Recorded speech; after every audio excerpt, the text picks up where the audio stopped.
Basically, this is for me this is my portfolio type of thing. I'm doing something now that is, you know, more to the point. Like I think it's a professional envelopment, so it's keeping our passions in industries that eat away at us slowly.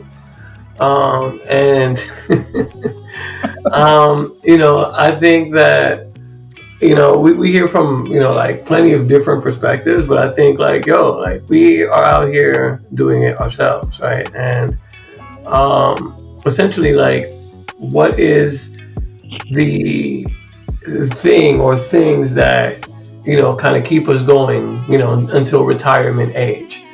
How do we sustain for for that period of time while we're employed? It's called paycheck and medical. Episode over. As cut print, it's beautiful. It's the easiest thing you've ever heard, people.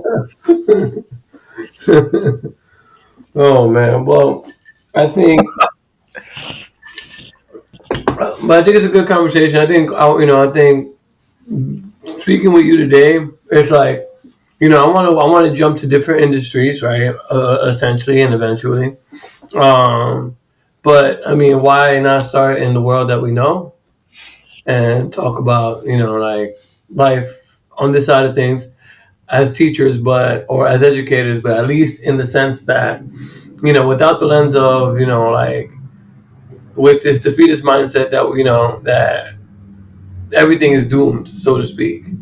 Like kind of like looking at the optimistic side of things, but not necessarily optimism or pessimism. More about, hey, I know when the going gets tough, the tough get going, and this is how I do it. The irony is that you asked me to talk about the optimistic side of it when since the COVID year, I feel like I've been the most pessimistic I've ever been. Now, I Just, understand that, man. I just mean, because it feels like in every aspect, elementary, middle, high school, in any private sector, public sector, like it feels like there's just been a giant shift in student expectations and then in turn parental backing on those student expectations because this past Thursday was parent teacher conference, mhm. and I spoke to several parents throughout the week because again the DOE is a very flawed system. They expect the entire New York state to be calling parents at this one specific time, and there's only one translating service and X amount of people to actually translate. So you can never get the people that you need. Like the actual site just crashes every time. So I've been speaking to them throughout the whole week, Mhm. and one parent was on the phone with me for like a solid 30 minutes, and how the discussion devolved was basically she wanted me to step up as a dad, and I was like, wait a minute, I didn't make him. This is not my place to be speaking to him like this. Like, Mhm. I've done my job. I was like, we've met with you numerous times throughout the school year over what I've done, what you do not agree with.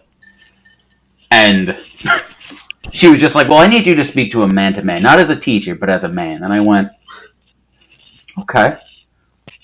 I think I've done this. I think by you saying man to man, that means I'm allowed to curse at your son. And she went, if you feel the need to, yes. And I went, done. Okay. Okay. But yeah, like, Yep. it's hard to not be defeated when, like, and I brought this up recently. There was a statistic that I learned when I was in graduate school Mhm. that it takes a student without disabilities 50 times to hear or do something before it becomes ingrained in who they are. Mhm. And for students with disabilities, roughly 100 to 200 times. So that's typically why students with IEPs or whatever it may be, they tend to have like the learning deficit because they need twice as much, almost quadruple as much the just hearing and being involved in it for it to penetrate. And I feel since the COVID year, that statistic has gone to the wayside because even like the most basic things of take out a notebook, open up that notebook, have a writing apparatus is far and few between. Like it used to be like travel time from class to class was maybe 2 to 3 minutes Mhm. that we'd lose of the 45 within that respective period. And I feel like I've now lost 15 minutes per period between them getting there Yeah. late and then them sitting down and just shooting the shit opposed to getting started. And then they're like, well, why are you like raising your voice at us? Why are you yelling at us? And I went, well, why are you gaslighting me? And they're like, what do you mean? I'm like, I shouldn't have to tell you this shit every day. It is a classroom. Take out your notebook. Yeah. Get ready for class. And there are those moments in the day where you'll have that kid that maybe doesn't take out their shit. Yep. And they're the ones that tell their classmates to shut the hell up and actually participate and say or do something right. That it's just like, oh, today's a good day. I'm glad I came to work today. Or you have that one student that was getting nut before-40s and now they're getting 60s, 70s, respectively, in different subjects. And it's just like, oh shit. Despite what my my student perception surveys say about me, which apparently I'm a giant piece of garbage, I'm doing something right. So it's despite how defeatist it feels and how pessimistic it may seem, those one or two glimmers of hope is what makes it good, makes it worth waking up for. Mhm. Despite the benefits, like the benefits are pretty chill. Yeah, absolutely. I mean, there has to be some perks or incentives to even take it in the first place. You know, the first thing I would definitely ask is I know this about you, I think, but actually, maybe I don't. What got you into teaching in the first place? When did you realize that that's what you wanted to do? All right, so it's kind of a twofold thing. Mm-hmm. The dream was always to be a writer, specifically a graphic novelist. All of my close friends know this. Mm-hmm. And after getting denied several times for different various writing gigs, one of my friends that I used to be very close with, I was hanging out with her and her twin sister, and she went, "Why don't you try to teach?" And she gave me the Teaching Fellows application, and I applied the first time. I didn't get it, and I was in a really shitty place, both mentally and just career wise. And I was like, I can't do this anymore. And I reapplied for the Teaching Fellows, and then I got it, and it went smoothly. I'm very grateful. I was working in East Harlem because apparently that was the closest facility to my house. Mm-hmm. As you know, where I live, East Harlem is not close anywhere close to that place. Yeah, so figure like an hour, hour and a half away from where I live, and I would go in every day. And my cooperating teacher, Mr. Lamar, I asked him outright. I was like, "Is there anything you need or want me to do?" And he went, "No, I'm going to sit back and enjoy the ride. You do what you got to do. I'll let you know if and when you mess up." And I remember the first lesson, I didn't know what the hell to do, and I winged it, like any good teacher does. And yeah, for any aspiring educators, when things fall apart, you gotta do it. You gotta always think on the fly. That's why statistically we're always so fatigued. We're making tons of minor transactions and interactions at every moment. That's right, and it's crazy because we also have to write about the things that we anticipate are going to come up in our lesson planning, and then the thing that just ends up surfacing is like, oh, I didn't write about this at all. How? Yeah, I expect this turn. Yeah, I get that. And all I remember was after my first lesson, he approached me and he went, "I don't think I'm going to have to bother you much." And I went, "What does that mean?" He's like, "You're a natural." And it gave me a lot of confidence. And then after 2 weeks, because every day, like, he would give me little index cards of just glows and grows. And primarily it was all glows. He was very proud of me. And then after 2 weeks of the fellows, through weird circumstances, they almost kicked me out of the program. And I went to him and I went, "Mr. Lamar, can you please do me a favor?" And he's like, "What's that?" I was like, "Tell me why I'm shitty." And he went, "Excuse me?" I went, "I know it sounds negative, but you keep giving me glows. I need to grow." what am I doing wrong? And he said something that stuck with me to this day, almost a decade later into teaching. And it was, when you get your own classroom, you do what is best for you. He's like, but when your bosses are watching, you do exactly what you want them to see. And when he said it, it didn't like fully trigger, because I was in a really shitty place, because I was going to interview for a job in a high school that I really wanted, and they were really invested in me. And the fellows program denied it. They said, "Well, since you're on this program, you're not allowed to interview." And they fucked me out of a job. And then when I got observed for the third time, I did anything and everything that they wanted done within the like fellows handbook. Yeah. And while following the structure, a kid got up and tried to punch me in the face. And I just kept teaching, because that's what they said. They went, don't be distracted by the distractions in the classroom. So I remember this kid got up, almost swung at me, my cooperating teacher, got the kid in a chokehold and dragged him out. And my teaching fellows coach, afterwards, he met with me and he said, "Wow, this is amazing. You really took everything that we said to heart. This is the first set of all fours you received." And you know me quite well. I'm very sarcastic. And in that moment, I went, so I got to get almost punched in the face for you to give me fucking fours? And I was like, don't say that to your boss, but it came out anyway. And he went, no, it's not the fact that you were willing to take a hit. It was that you were doing all the strategies that you're supposed to be doing that you didn't do previously. And that's what got me into teaching, was those that can't do teach. So I couldn't be a writer. So I went into that. And a lot of collegiate aspects too, like fraternity aspect. Yep. I was a pledge master for several years, and I reinstituted a lot of ideals that I thought would be much more entertaining for the guys I was teaching, and it stuck for a while. So it just both played a good hand in hand. It was just being slighted in the writing aspect, and just that, I guess, that prior passion without realizing I had that passion. Yeah, definitely. I mean, well, we would be remiss to say what type of education that you're into. I mean, Yes. You do what they call the Lord's work, but I think, as I said, I have a connection and an affinity to your type of education as well. I know your type of work is very meaningful, and it doesn't get as much respect as it should, because people are quick to say, "Hey, I'm an honors teacher. I do this," but would they step into your shoes for a single day? And the answer is definitely not. So lay it on us. I am a, quote, glorified para. So, I mean, special ed teacher.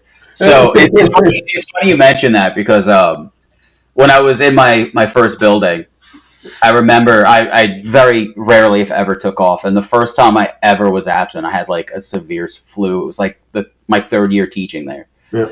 And the building didn't know what to do, because like I was never absent, and they were never in my classroom. And I was teaching 12 to 1s, and at the time several of them were alternate assessment, so they were extremely low function, like anywhere between kindergarten level to maybe third grade, and they were like 6th and 7th grade respectively. Like, they were very low functioning kids. And I remember one of the honors teachers ended up getting my coverage, and when I came in the following day, still feeling like utter garbage, because it was easier to come in than to write a lesson plan, I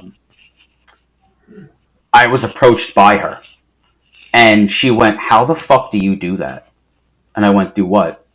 And she's like, "Teach them." She's like, they just sat there for the whole period and didn't say or do anything. And I went, "Well, did you approach them at their level?" And she went, "I don't understand." I was like, "That's because you have children that are smart and above level." And I was like, "And I have students that are smart in their own respective way, that learn and figure out these puzzles at their own pace and at their own time. Mhm. I was like, did you give them the keys to succeed in a level that they understood? And she seemed dumbfounded. I was like, yeah, because your mentality of, oh, I receive all fours is by sitting quietly and the children doing independently. Yeah. Mine, it's I'm very hands on, I'm tactile. I have to be there helping or they're going to be lost. I give tons of pointers, but. Yeah. Absolutely. I mean, and in terms of what you're doing, I mean, it's definitely a lift. And I think I believe that special education now more so than ever. I mean, I think almost should be mandatory for all educators. I think we deal with all ranges of different types of children now, and I think everyone can benefit from some scaffolding, and just basically breaking down for the different personalities in the room, but everybody should be able to have some type of experience or be versed in that, especially if they're going to get into teaching for the long term. I think it's something that at this point, with the onset of ADHD and in schools, and the onset of just different needs that need to be tended to by kids, and the services that we don't have. I think we just need to arm our regular educators who are willing to do this work with that knowledge as best as we can. um, you know I think, personally, I think, you have a unique experience to be able to teach mainstream education, because you already have the innate ability to do that with the specialized skills of being able to walk into any special ed classroom and you know help students with their needs, especially in those middle school grades. You know, Somebody stepping into the craft for the first time, they're like, "Hey, I want to do what Mr. D does. What do you, like, what would you say to them?" Don't. That's what my coach told me. My coach said, "Oh, he said, Coach, he said, J Rod, you want to get into teaching. If you want to make real money, if you're smart and want to make real money, you would take that education that you're doing in all those sciences and go into personal training or physical therapy." What's that meme where it's just like, oh, when we were kids, our teachers used to threaten us, like, if we don't study and we fail, we'll be the garbage man. Yeah. But then they neglected to tell us the garbage man made more money than them. Well, they left that Like, detail out, but look, I mean, don't get me wrong. I know sanitation isn't glamorous work, and it's definitely tedious. But yeah, I mean, they better pay off for a job like that for sure. But I'll say this, like, as for where I am in education and where I am as a teacher, I mean, I'm blessed. I think I have, by all metrics and all comparisons, I know I've been through a lot in my career. But I felt like at each place that I've been, I found the silver lining and felt at home in every place that I found myself in. Especially when there's kids involved, and like, you have to work harmoniously with other adults to create an environment that's safe for kids. And I think you may agree with this, but I tend to believe that we are an industry full of egos, and with those egos, sometimes we undermine progress, whether on one side or the other, right? Whether it be my philosophy or someone else's pedagogy that oversteps somebody else's boundaries. Um, you know, do, yes. yeah, And I feel like there's a bit of a caveat, not necessarily just egos, sure, but I feel like the longer you've been in the industry, yeah, the less flexible you become. So the less inclined you are to actually listen to your, I guess, younger peers. So this year specifically, how my building did things, they departmentalized. So instead of me teaching ELA math and social studies, I'm now split between ELA and social. hmm And which is better for you, right? Overall. not really. Oh, It's okay, it's it's a it's a weird. It's messy. okay, If it was doled out more better, it freelance. might have been. Yeah, smoother, but I digress. That's a different story for a different day. Mm. But the previous years, all the people I worked with were people that were teaching about the same amount of time as I was. And we, not that we had similar mentalities, but we were, I guess, more open to trying different things because we were so young in the profession. Yep. And this year, I'm now teaching with people that have been in the buildings for like 20 something years. Mm-hmm. So they don't like touch smart devices. They try not to. Right. They're very lecture forward. And I have approached them and I went, look, this shit works for honors kids. I was like, you're brilliant at what you do. I'm captivated, Mm-hmm. but I'm also a grown man without a learning disability. I was like, I think this is entertaining stuff, Right. but you're using references that they don't understand those illusions because it's out of their time frame.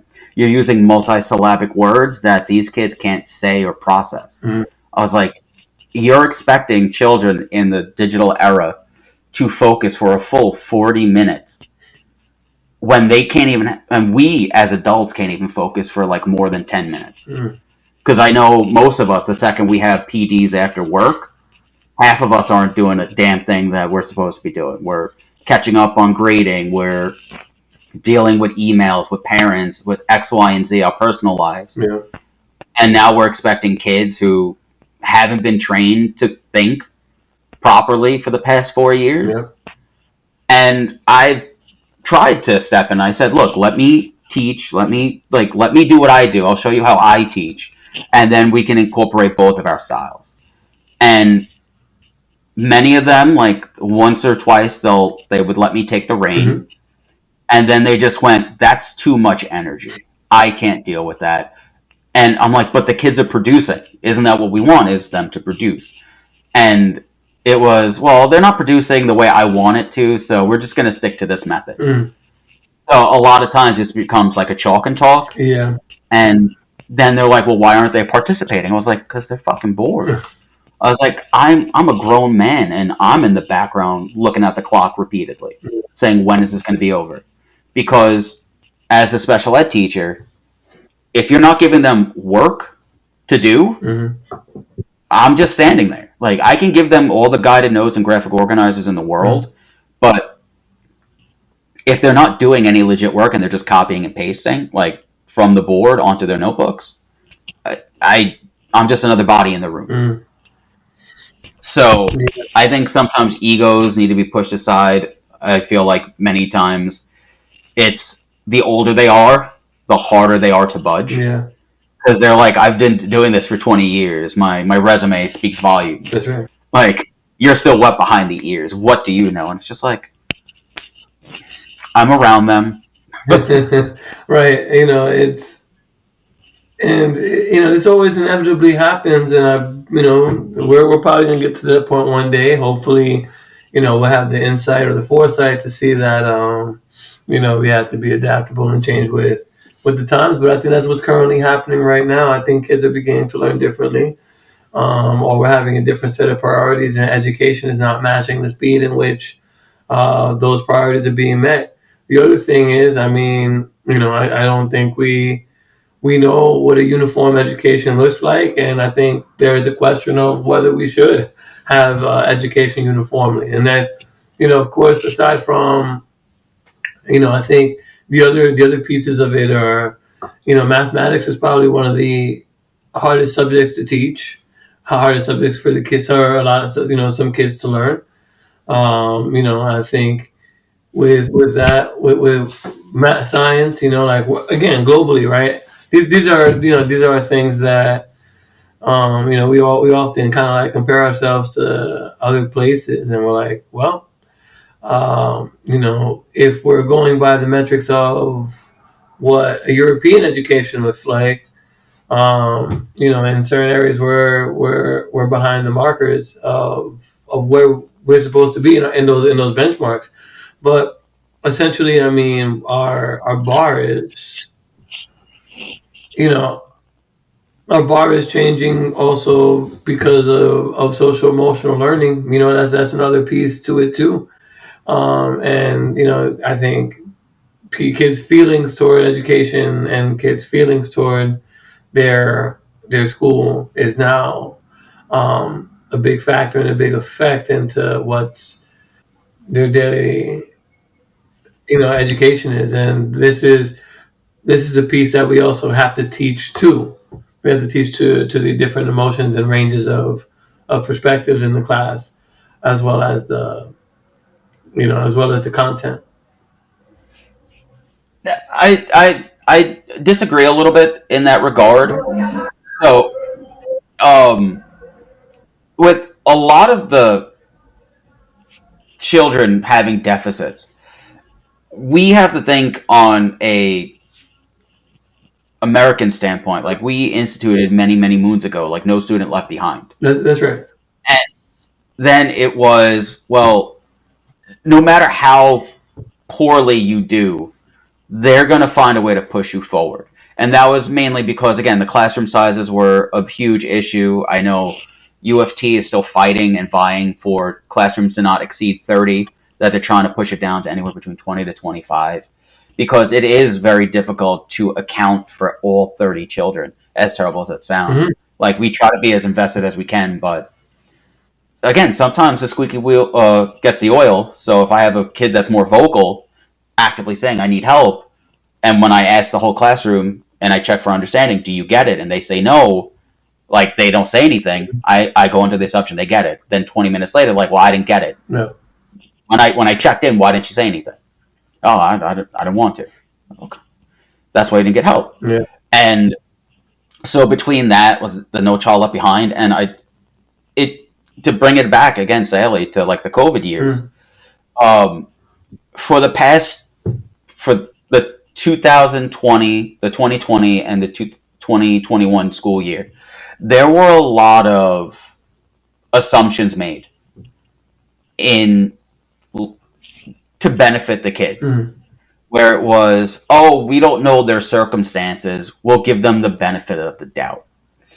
And they caught on quick. Their children are not stupid. They catch on to everything. Like, they know when you're a new teacher. They can smell the fear. And they take advantage of that. Like, they might not always be they don't make the wisest choices, but they are smart empirically. Like, they're all very street smart. Yeah. And the second they realized that from March to June of 2020, oh shit, I didn't have to do anything and I still passed. Yeah. Why am I going to be incentivized now to do anything the following year? And it was that weird, like, blended remote shit. And kids were constantly having excuses for why they couldn't do the work. And when we, as educators, went to administration saying, oh, this kid should fail, they miss X amount of classes, they miss X amount of assignments, we were basically told, oh, you don't know their housing situation, like what's going on in their lives. There's a lot of struggles going on. Yeah. Make it work. And as educators, we all said, what about us? We all have personal struggles to go through too. And we found a way to make these kids pass when they didn't deserve it. And I'll give you another personal story. One of many reasons I left my old building was I had a student put into my classroom in February. They restructured my entire remote class. And as a 12-to-1, I had about 15 children in my class. So if it's a 12-to-1, the max is supposed to be 12. 13 is like the max, but again, even then it gets a little finicky. Okay. They were like, well, it's remote work, don't worry about it. And I went, okay, but this is legal, so I should. And then when they finally rectified it, they gave me a new child. And the kid in question, the reason he was put in my class was the mom was pissed off. And the reason she was grieving was, quote, we weren't doing right by her son. He wasn't getting an education. Okay. And when he was put in my class, I spoke to the old teacher. I went, tell me about him. She went, I can't do that. And I went, why? She's like, I've met the child twice. I went, come again? She was like, yeah, I was in the building. He only showed up twice.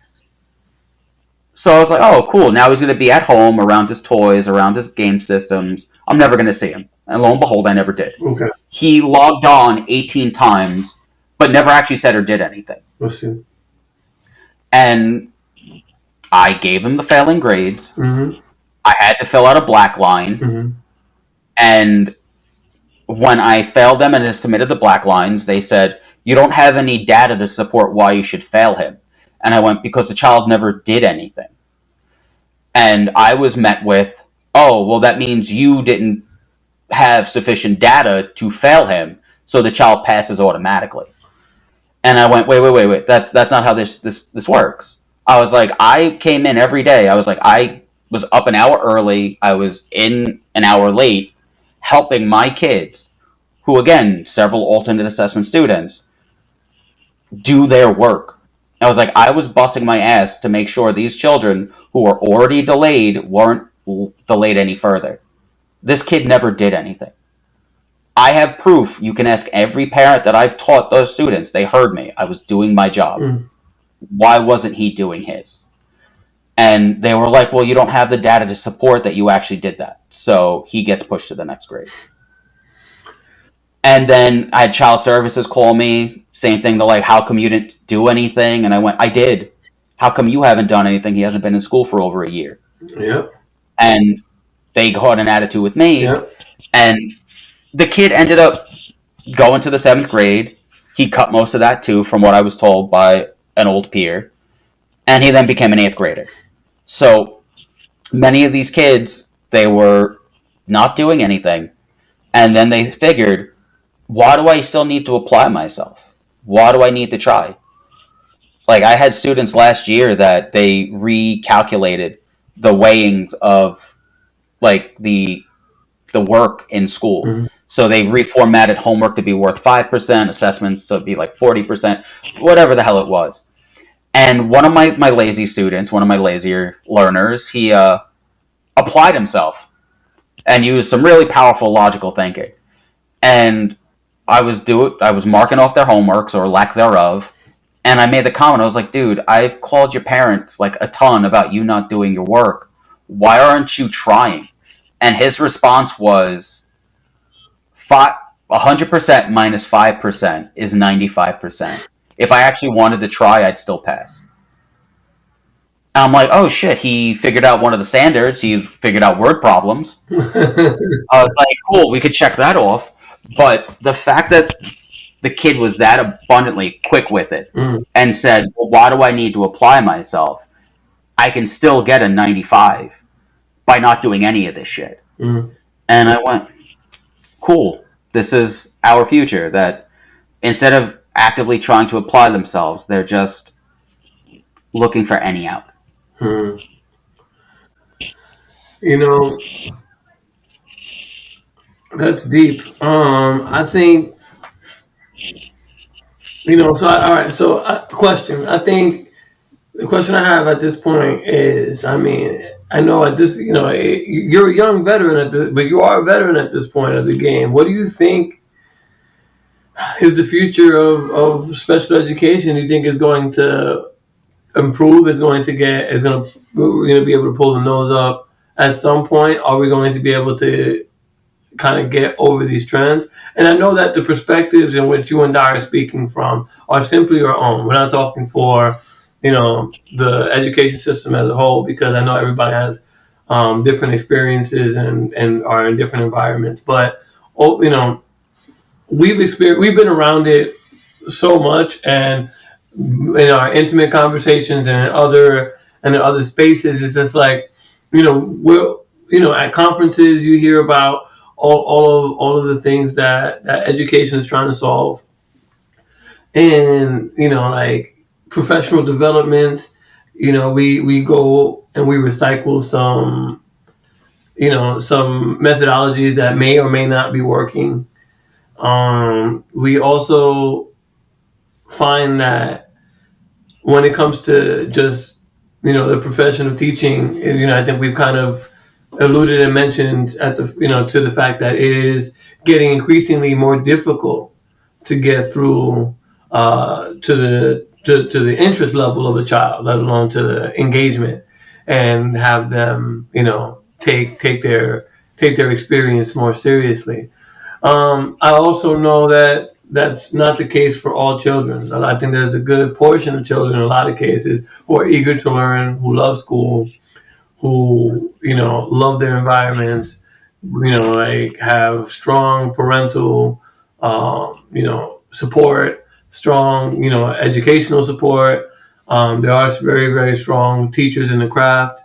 There are caring adults, in on probably almost every building in America that teaches children.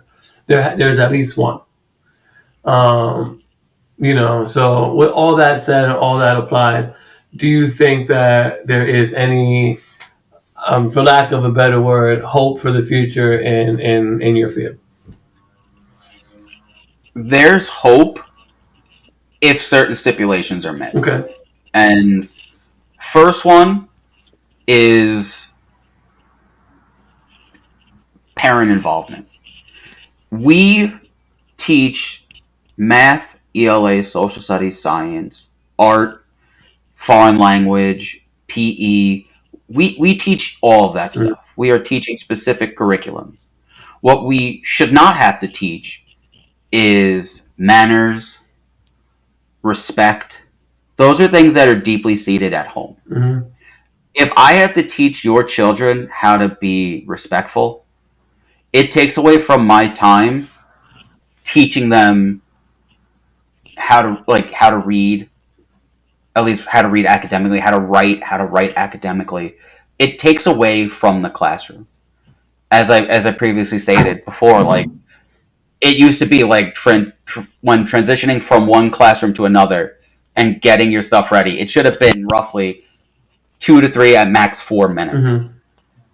If it's now taking 15 minutes, and then there's not accounting for the constant distractions in class too, because I feel like the past couple of years as a special educator, having been from a 12 to 1 to an ICT setting, I feel like my role has gone from educator to facilitator to bouncer, because I'm constantly doing security work.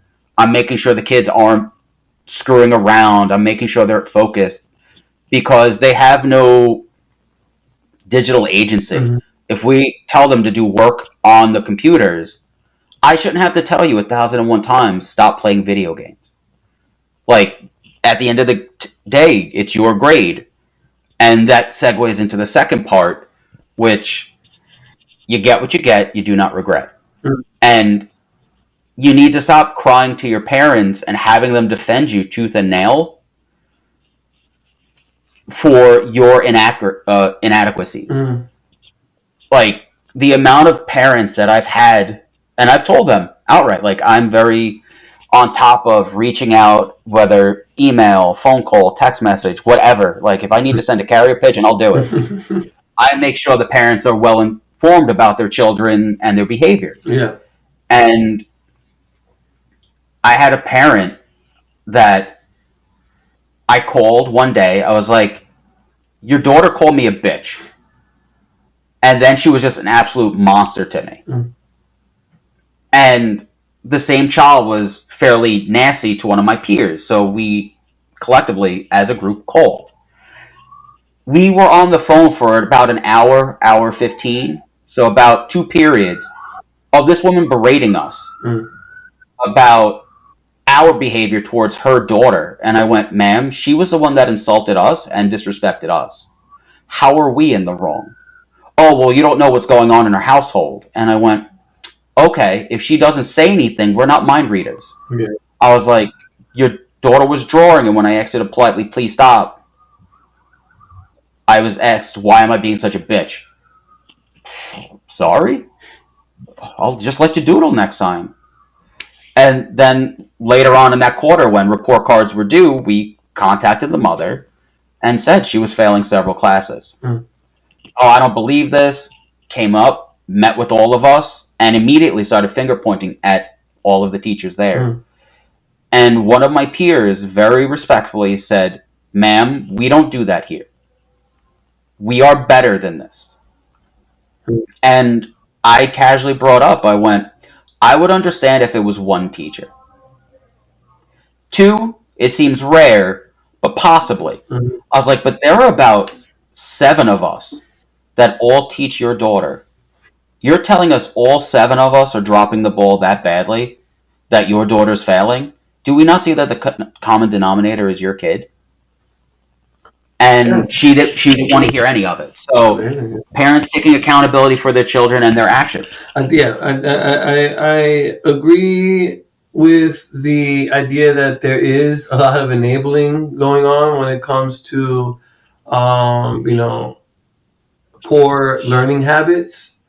I think overall, you know, if the goal to send a child to an institution of education is for them to learn, then you have to put your trust in the fact that when an adult, a caring adult at that, tells a parent, hey, there's work missing, or this isn't being completed, or there is a little bit of struggle in the classroom when it gets to the point where, you know, it's impeding on the progress of that child's learning process, then, you know, there has to be some accountability, sure, but there also has to be some kind of agreement between these two people who are trying to see that child succeed. For the most part, you know, there is that contingent of people who just don't want to accept the responsibility that, hey, you know, if I'm hearing this from five or more teachers, then I think three is a very alarming number. One is an alarming number, to be honest, but when it goes to, you know, when it goes to like three and above, when you have like five feedback from five different people, five different adults, you know, you question a couple of things, right? And one of the things you question is like, well, you know, like, is this environment right for my child? Is my child in the right school? The other question that you may have is, you know, what is more important than your learning? You know, like what's superseding your attention that is more more important or more pressing than, you know, what's going on in the 40 minutes of this class or within the 8 hours of the whole day. And again, I understand it's a long time, people tune out, there's, you know, there's different levels of engagement and entertainment, but as I said, I think, you know, I know how you personally teach. I also know that there are plenty of educators out there who put in a lot of work and effort to come up with the most engaging lessons possible, especially with the mindset of, oh, this is something that would entertain me if I were to be on the other side of this.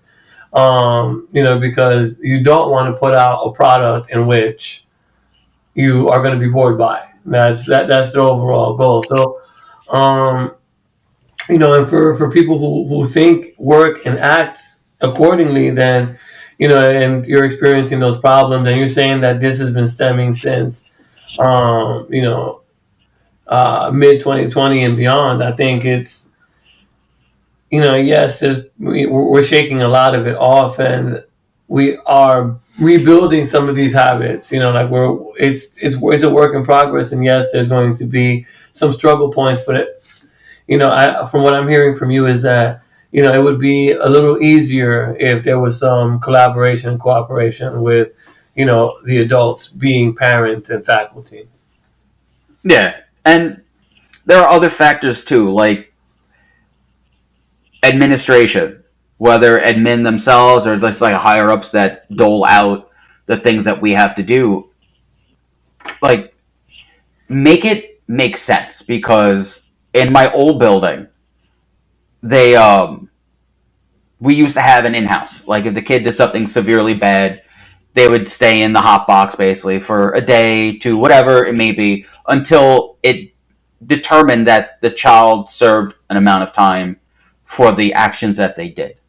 Mm-hmm. And when the new principal had come in, she said, "No, we're not doing in-house anymore." And she's like, "It's barbaric. It's not a jail."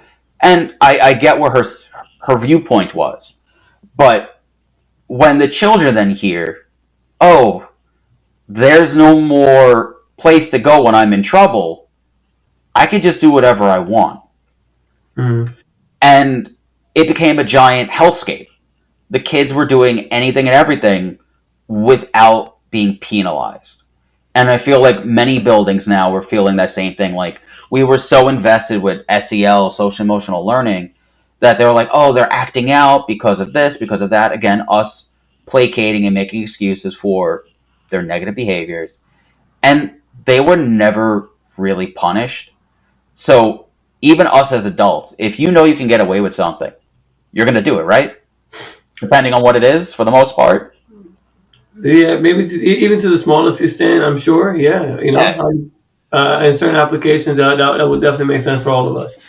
Even if it's like, how some people jump over the turnstile. You know what I mean? Yeah. For $2.90.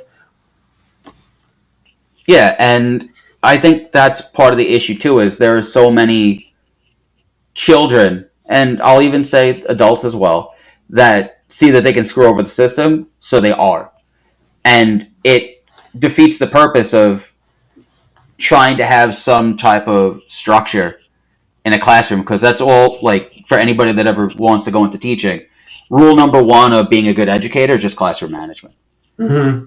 Because if you can't manage the class, you're not going to be able to teach the class. Because if they can't even sit and listen, they're not going to in a ruckus. And it feels like no matter what's done, there's never truly a ramification for their actions. Like, this previous year, when the kids were going to go on the senior trip, Mm-hmm. you had to have had certain grades, certain parameters to make it so you could go on the trip. And I had a student, when asked if he had done his project, he responded to me with, no, I didn't. I was too busy getting my ass eaten by my mother. And I was taken aback. I was like, for a young man that's failing, maybe that's not the response you should give me. I wrote him up, Mm-hmm. called the mother. The mother tried to report me and had a whole meeting about it. And I turned to my peers and just went, is this a child that deserves to go on this trip? I was like, because presently he's failing 2 classes, he's got the mouth of a sailor, but Mm-hmm. he's allowed to have fun. What has he done or proven that he should merit this trip? This is a reward for doing what you're supposed to do, and he hasn't. And they're like, well, it's out of our hands. And I was like, no, it's not.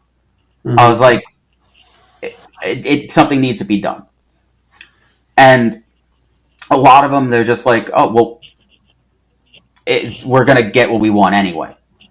And we were kind of told that this year too, where it's just like, if we don't specify and mention to the parents, like, your kid's got an N or a U on the report card, or you've made the calls and documented it, if we try to restrict them from going on a trip or an activity, if the parent complains and we don't have proof, it's overridden and they can go. Mm-hmm. So it's a lot of, there needs to be some type of backing from the higher ups to say, like, oh, this isn't right, this isn't just, why is this still happening? Because the second they smell blood, they're going to frenzy. The kids know that they can get away with murder, so they're going to. Well, you know, yeah. I mean, yeah. They can smell that there are no consequences for their actions, for sure, and you know, all children need boundaries, and most respect them, even if not in the moment.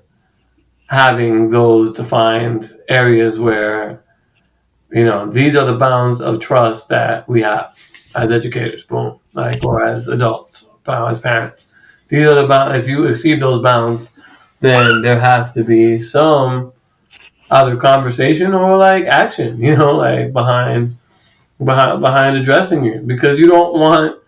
What we don't want is we don't want adult children taking these behaviors into adulthood, and then we repeat the same vicious cycles of accountability that we're looking to erase in our society. So As I said, I think it all starts from young.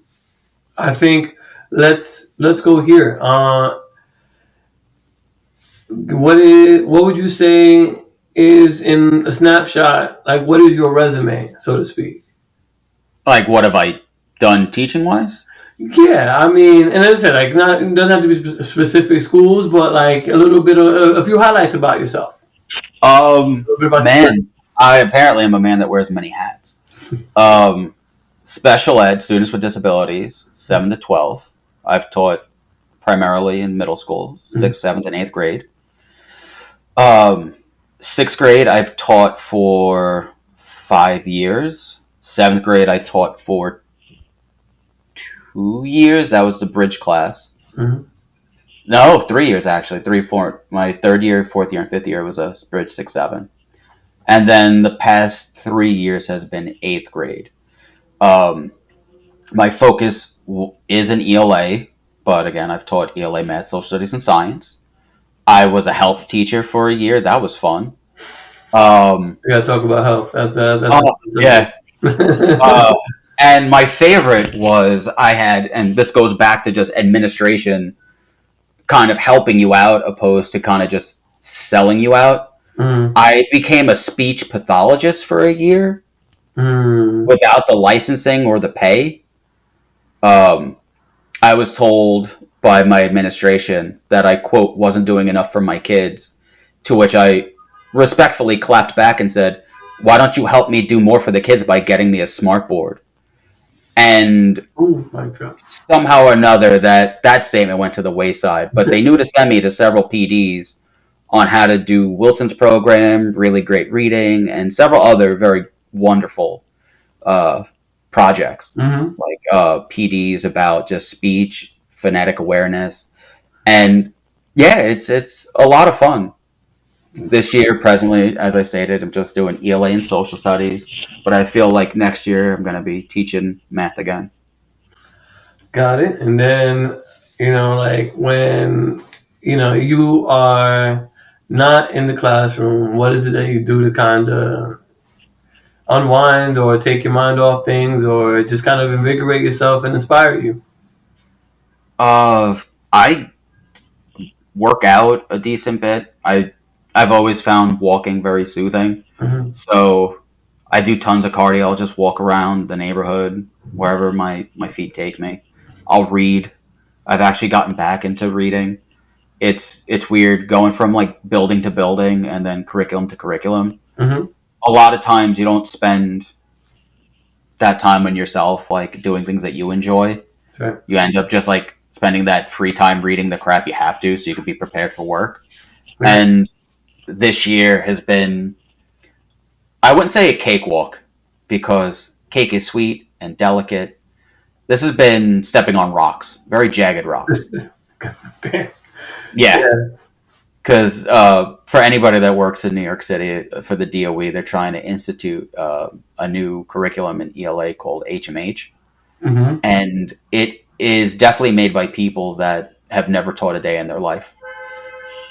Like most new curriculums that are rolled out in New York or most places, most of them are never created by people who have ever been in a classroom. Well, you previously mentioned No Child Left Behind, Yeah. and in theory, that ideal is something that we all want to strive for, but in practice, we all realize that that needed some serious fine tuning. Yes. Like, don't get me wrong, I could teach anything if given like ample time to do it, Hmm. but their foundation is built on sand, and it's very hard to have a house stand and be have structure when it's on a faulty bed, on faulty floors, and the fact that we all have meetings, not just myself in my building, but in buildings all across New York, and we're all telling them like the things that are quote bad with it, and they're like, oh, we're looking to change it, so like every month is something new. It's very difficult to teach when every day you're being given a new focus, a new objective, a new stratagem that you need to incorporate or remove because it didn't previously work based off of the higher ups in these learning corporations. Mm-hmm. You know, um, I'm gonna ask one more. Oh, not really one more question, but I think, in terms of your craft, like, what do you? Is there anything that you feel like, like, is there anything that's next? Are you looking for any more? I'm not growth is the one question, but like, is there anything that you're looking to achieve within the next days, months, and years ahead? Um, I try not to think that far ahead, at least in this profession, because that's like the benefit of teaching. Like I've done many different jobs prior to teaching, Mm-hmm. and they all got very monotonous, where like every day was exactly the same. And with teaching, although you see the same faces, each day is a new day, and it's never the same. And to try to think, oh, about next year or the year following, you you can't, because you don't know. Like, who's to say next year, due to an influx or decrease in faculty, that they don't put me in a different place? So I could say, oh, I want to teach this grade. Well, there's a need in a lower grade, and it was your second choice on the preference sheet. So now you're doing this. Because realistically, I'd like to just stay where I'm at, possibly Mm-hmm. go back to 12-1, depending on how the children are in following years, Mm-hmm. because I feel like my heart was in the 12-1 program. It's a So, lot more intimate. They seem to actually be humble enough to want the modifications and the assistance. mm-hmm. In the ICT setting, they all feel like they don't need it, and a lot of times you could tell it's just like middle school angst, where it's just like, oh, he's giving me the extra attention, they're gonna think I'm stupid. And it's just like, I post it in Google Classroom for everyone. So yes, they are specifically meant and targeted towards you as your modifications, Mm-hmm. but I'm giving them to the whole class. Those cheat sheets are for everyone. So no, you don't look, quote, stupid for using them. You're actually the bright one because you're using them. So for That's me right. to say, like, looking in the future, I don't see myself doing administration work. I like actually being around the kids, but I also, if they don't change, I might need a change. Mm-hmm. For the sole fact, this year, like I said, as it sounds, like, I love what I do. I like to think I'm fairly good at what I do, Yeah. but the the silence that I feel, that I experience in my classrooms Mm-hmm. when asked anything academic, is daunting. Hearing me talk to myself and then them faint interest and then get upset with me when due dates are due and they're like, you never told us this. I was like, I did, you were talking. Or, Mm-hmm. oh, I did, but you were on your cell phone. I'm very And familiar with those types of communication points that get lost. yeah, Just again, we had a spirit day yesterday, and several of the kids complained to me. They're like, you never told us this. I was like, we did 3 days worth of assignments for this door, for this activity. Your only assignment was to wear clothes from the 90s. I was like, and we did research on it. Like, we did a whole web quest. Like, we did a really fun activity where you had to find shit for this. And they're like, so does this mean you're not giving us the pizza party? I went, well, we lost because you guys didn't dress up. That was like the whole stipulation. If the class dressed up, we'd win. And they were upset at me. I'm like, I don't know what to tell you. So yeah. if they behaviorally don't change, because as you know, like, our mood depends on them, kind of. Like, when they're down and miserable, like, we kind of are withdrawn. Sure. When Um, they're up and about and cheerful, like, it gives us exuberance. It gives us a little energy. Absolutely. Absolutely. Energy is infectious in that way for sure. It's like a shared experience. It's also, like as you were talking, like the comparison or the thing that I was drawing from was like a comedian up on stage, right? If they have an audience that's not paying attention or is not laughing at the content, then the air gets sucked out of the room, so to speak. Yeah. And it's very, very similar for a teacher and educator to do that, to step in. It's a brave space to be in, just to do what we do. To get in front of children is one of the for some people is one of the most challenging things ever. But if you're fortunate and you're blessed enough to have the ability to make those connections with kids, it's such a rewarding feeling, first and foremost. But on top of that, you know you you really bring some value into their lives and their growth. And I'm sure that you also have probably stories about some lives that you've altered and helped to improve, and maybe in the ways that kind of surprised you, right? Like you didn't expect it to happen one day, and then somebody comes back and they tell you, hey, you really like influenced my growth in this way, and I couldn't have done that without you. I'm pretty sure you've had experiences like that, and as you said, to get that exuberance, those are the things that you live for as well. Yeah, there's one kid that I'll drop their name. This kid Christian.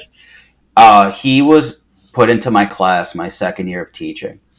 He was an alternate assessment, Mhm. and he had severe expressive delays. Like when he tried to talk, it took him like over 5 minutes to get a word out. And he was very low functioning, roughly kindergarten grade level. Could barely write, could barely speak. He was just there. But he you saw this fire in his eyes when he was in class. Like he wanted to participate. So I would call on him, and the kids would be like, it's going to take forever. And I went, I don't give a shit. He's a classmate. He's going to participate. Mm. And despite it taking him 5 minutes, like the kid had brilliant answers.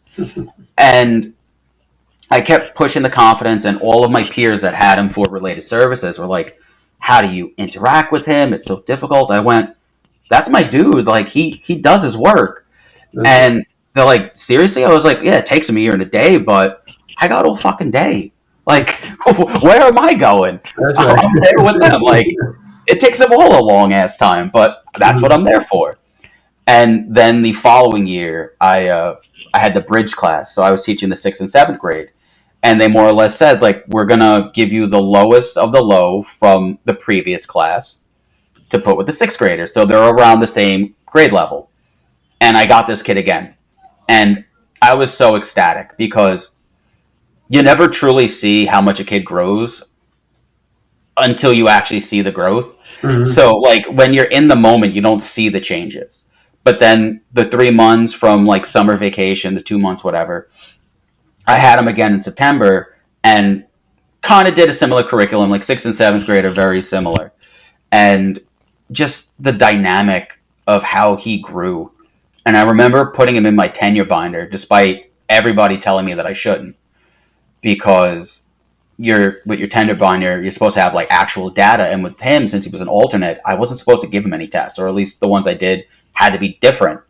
And he came up to me that year and he was like, I want to take the test they're taking. And he did miraculous. Like he did better than my other kids that were supposed to be taking those tests. And when he got to 8th grade, my peer, she reached out to me and she went, what did you do with this kid? He's so bright. And I went, thank you. And that was the COVID year. So I didn't get to say goodbye to my kids. Right. And I asked that teacher respectively, I was like, do you mind if I just like pop into your Google Classroom? I want to say goodbye to my kids. So she said, sure, I don't care, whatever. They would love that. And mind you, like, if anybody ever taught remotely, it's just blank screens, like mics off. It's like talking to an empty auditorium. It's just it's and if you were at home and your internet was trash, then the class followed suit. And none of them said anything, and I was like, you know what? Like this was a waste of time, but I had to do it for me. And when they graduated, and that was like the year where they did like the drive-by like parades and shit. Do you remember that? Yes. Are you talking about the 7 o'clock clap ups or Yeah, yeah, for what you call it, yeah, the employees of in just I want to say hospitals, but it's not. It wasn't limited to that. It was just yeah, health but professionals. yeah, they basically found ways to just like do stuff without breaking like the quarantine. So Yeah, for yeah, graduation, they basically just had a convoy of just like all the graduating kids drive by the school, so like everybody can honk and wave at them and all that shit. yeah. And all I remember was getting a text message from my eighth grade peer who had my kids, and she emails me and just she texts me and goes, he begged me to do this, and it was just a picture of her with him, Hmm. and it she said this is what he, and she gave me a voice note with it, and it just said, Mr. D, thank you for everything. And it fucking broke me, because that kid, if you told me I couldn't teach tomorrow, I'd at least know I did something right in my life, at least one thing, and I'm very grateful for it. Yeah. That you know what I mean. That prompt. I'm actually gonna read. You've inspired me. I'll be right back in like 30 seconds or less.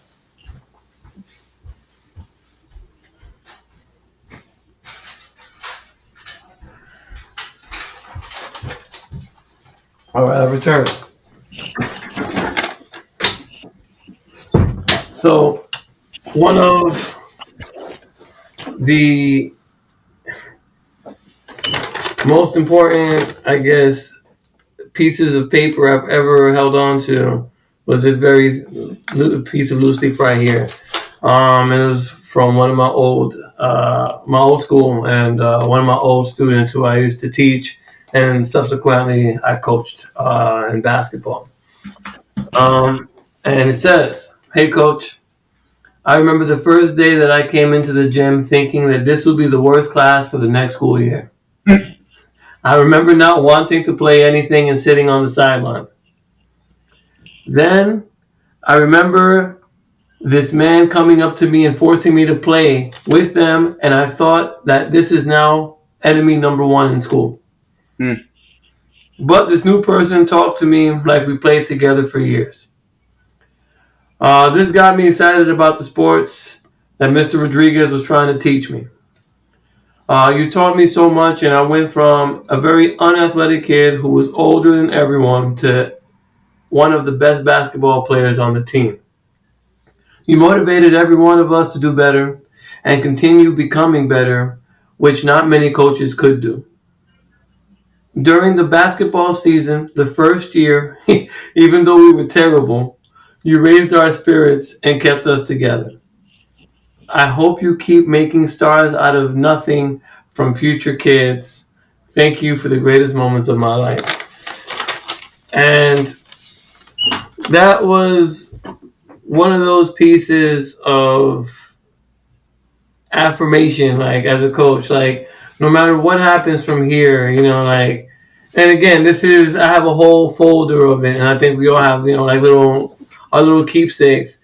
And we're also, advised and told by administrators to keep these things handy if they, kind of share that value and they were former educators themselves. Hold on to those like little pieces, because those things are the very things that remind you why you do this in the first place.